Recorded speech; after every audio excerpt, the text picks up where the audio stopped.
S'informer est un devoir, mesdames, messieurs. Bienvenue à ce 13h30. Les détails.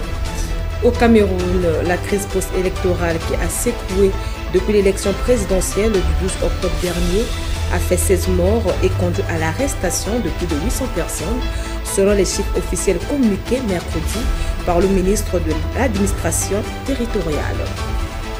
Au Gabon, des chercheurs du Centre de recherche médicale de Lambaréné ont mis au point un traitement à dose unique contre le paludisme.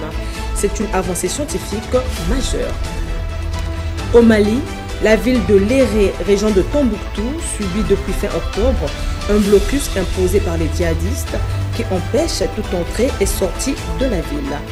Depuis, de nombreux habitants ont donc pris la fuite pour se réfugier en Mauritanie. Le commissariat des Nations Unies pour les réfugiés a comptabilisé un afflux massif de plus de 2500 personnes.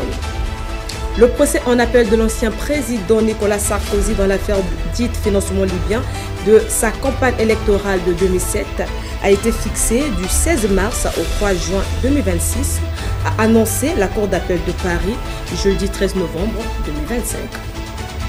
Le 13 novembre 2015, la France était frappée par la pire attaque djihadiste de son histoire. Une journée d'hommage aux victimes est organisée jeudi à Paris sur les lieux des attentats djihadistes du 13 novembre qui ont marqué le pays et fait 132 morts et plus de 350 blessés.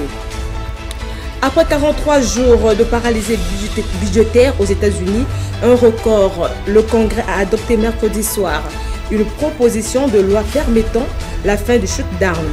Le président Donald Trump a promulgué le texte dans la foulée. Enfin, la tension est maximale le long de la frontière entre la Thaïlande et le Cambodge. Les deux pays s'accusent mutuellement d'être à l'origine de nouveaux échanges de tirs. C'est la fin de ce 13h30. Merci de l'avoir suivi, mesdames, messieurs. On se redonne rendez-vous pour la grande édition. À bientôt.